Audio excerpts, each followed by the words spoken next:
Do you remember Peter?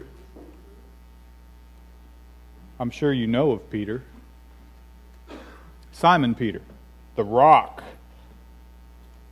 He's the disciple Jesus first called away from the boat where he'd been fishing up on the Sea of Galilee. You remember Peter. Great man. Great man. A little bit bullheaded, but a great man. Jesus said, Simon Peter, upon this rock I'm going to build my church. I've always liked Peter.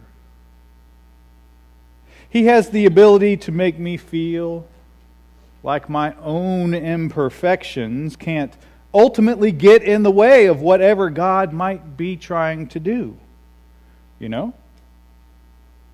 Like if this guy can be so effective with all of his flaws and all of his shortcomings, that maybe God's got a chance with me too. I like Peter. Jesus did too. So it was probably hard for Jesus to tell him that night as they shared their last meal together that, Peter, you say you'd follow me anywhere. And yet on this very night, I know that you are going to deny that you even know me. 3 times you're going to deny me.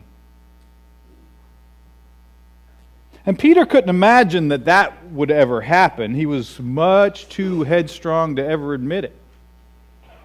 Sure enough, when the rooster crowed and the dawn was breaking, Peter had already fearfully denied that he belonged to Jesus and Jesus' movement. You know, they'd taken the Lord away to be killed. Maybe he would be next. And he did just as Jesus told him that he would. Maybe you like Peter for that reason too, I don't know. It's easier than we like to admit to hide who we really are and what we really believe. But Peter had another problem. And his other problem is a little familiar to me, having grown up in the South, where folks have strong feelings about all other kinds of people. Not good feelings either. Peter was a little bit like that. Peter didn't see folks that looked different, spoke a different language, had a different background, came from a different place. He didn't see different people as worthy of his friendship. Certainly not God's love and grace. I've known some people like that.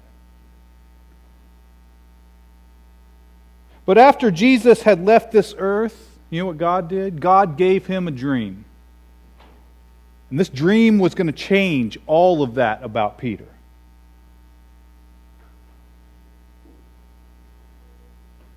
Because of this dream, Peter was forever different. It's funny too. Jesus told Peter that it would happen 3 times that night. You'll deny me 3 times. But then God had to give this same dream to Peter 3 times in order for him to get it. Stubborn. I really do think I know this guy. God said in the dream, "Don't you dare call anything I've made profane or unclean.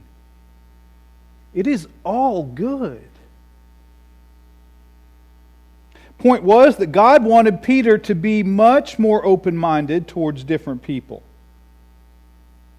Now, it took 3 times too. And that's when the light bulb clicked on. Now, all of that is lurking in the background of the story that we're about to read. Peter's prejudices have just been broken down by God.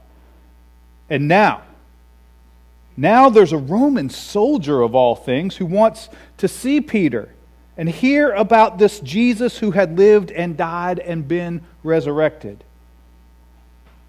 So Peter went. And this is what happened. Then Peter began to speak to them. I truly understand that God shows no partiality, but in every nation, anyone who fears Him and does what is right is acceptable to Him. You know the message He sent to the people of Israel, preaching peace by Jesus Christ. He is Lord of all. That message spread throughout Judea, beginning in Galilee after the baptism that John had announced. How God had anointed Jesus of Nazareth with His Holy Spirit and with power. How He went about doing good and healing all who were oppressed by the devil, for God was with Him. We are witnesses to all that He did both in Judea and in Jerusalem. They put Him to death by hanging Him on a tree. But God raised Him on the third day and allowed Him to appear, not to all the people, but to us who were chosen by God as witnesses, and who ate and drank with Him after He rose from the dead. He commanded us to preach to the people and to testify that He is the one ordained by God as judge of the living and the dead. All the prophets testify about Him, that everyone who believes in Him receives forgiveness of sins through His name.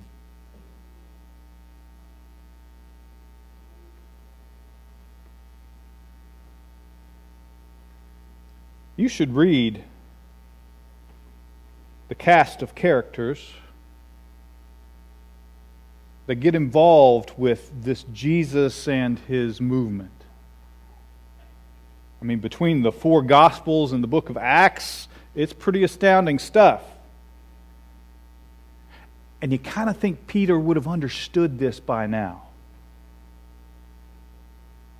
Because Peter has accompanied the man since the very beginning.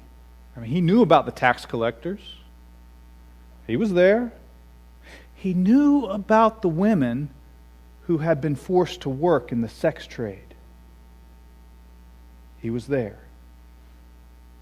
Peter knew about the gluttons, the drunks, the sinners. He knew about the Samaritans. He knew about, later, the Ethiopian court eunuch. You'd think that Peter, of all people, would have understood. But old prejudices, they die hard. So hard that we can't imagine sometimes that God's grace could possibly be big enough for us and them. In this case, even the instrument of Rome's power and authority, the soldier, the centurion. Well, in this case, God showed Peter that even he could be a part of it too. Because it turns out that the soldier, he's just flesh and blood like the rest of us, a family man. He has a job. Truth is, he's probably got more in common with Peter than he'd ever bothered to notice before. And God brings them together, much to Peter's astonishment, so that he has this grand moment of confessing his lifelong prejudice and ignorance. There was just no way he could go on harboring the kind of resentment that he'd been living with his entire life. So he said, "Now I get it. I truly understand God shows no partiality among us. no matter who we are or where we have come from.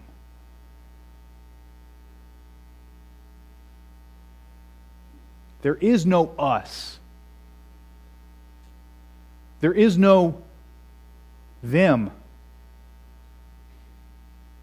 There is only we. When Peter first walked into the house, before finally blurting out the truth that God had been waving in front of him for a while, when he first walked into the house, it was a much different speech from Peter. Because he walked into a room that was full of those, well, you know, Gentiles. That's what my mother and any good Southern woman does. When she gets to a word that she thinks might be controversial, but yet there's no way around saying it, the word gets whispered. But it gets whispered real loud so that you can still hear it. Peter walked into a room full of Gentiles. And he said, you'll love this, Peter said, you know that it's not even lawful for me to be in here, a Jew, to associate with the likes of you, Gentiles. Is that even the right word? I'm trying to do it right. Is that the right word? Can I say that? Gentiles. And you wouldn't believe it, but the Gentiles asked him to share the good news of the Jewish Messiah. Gentiles.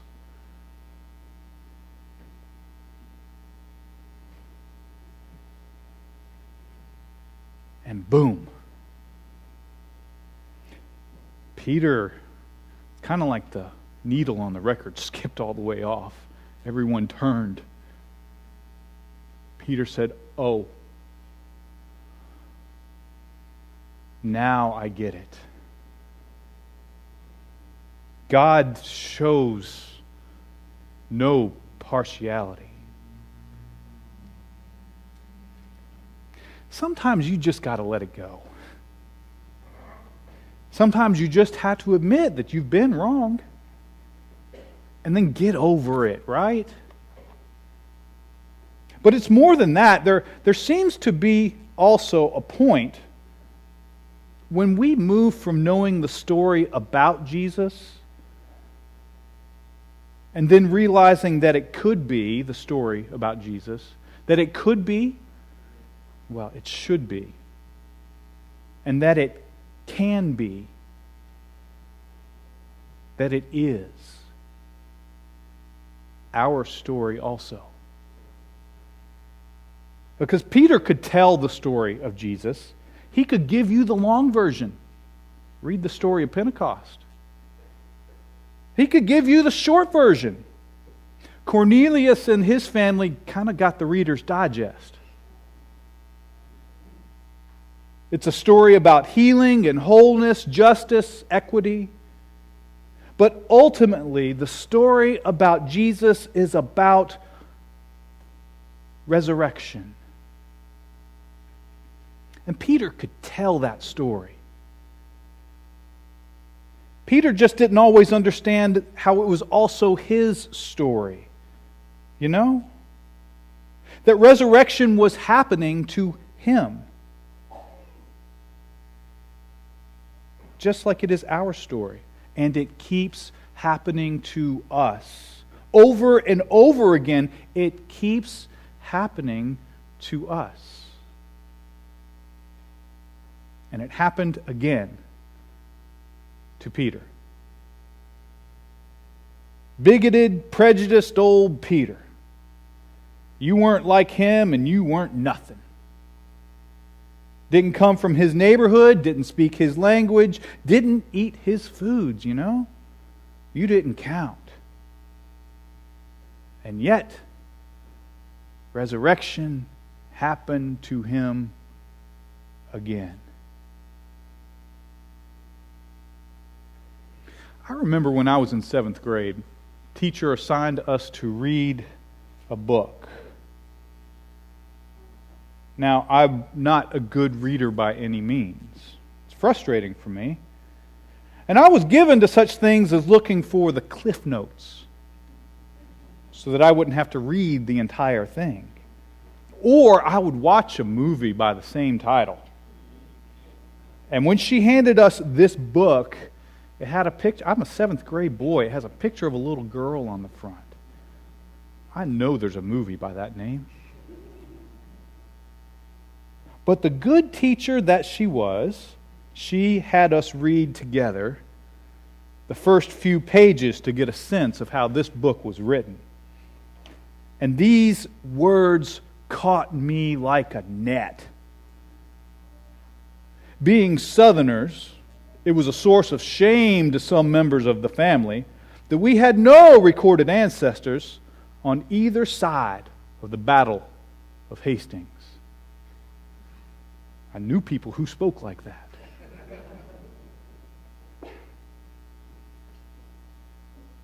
I could hear the drawl in the voice of the woman speaking as if it were my own grandmother, sarcastically telling us the history of our family. And from there, I took that book home and I tore through its pages like I had never done with a book in my life. The book, To Kill a Mockingbird.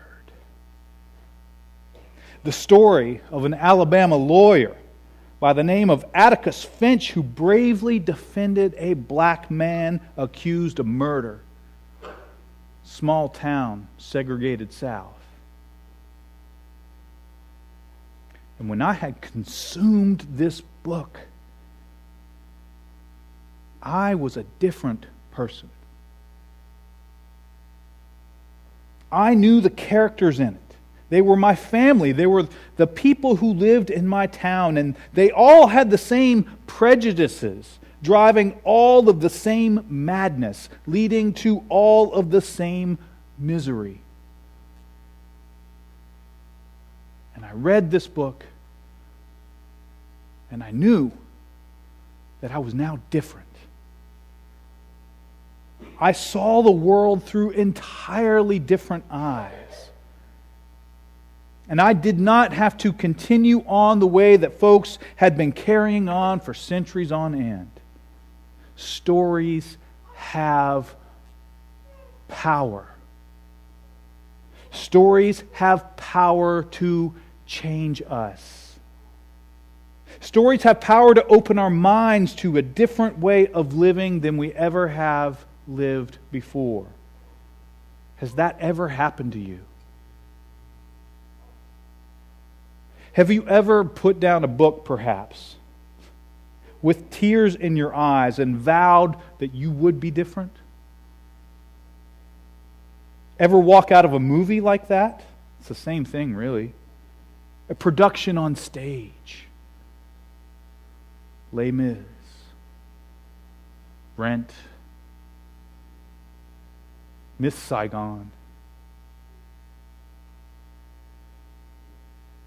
Peter said to Cornelius, "This story has changed my life. I would not even be standing here talking to you if you want the truth. But this story has changed my life." And Peter said to Cornelius, "It will change your life too."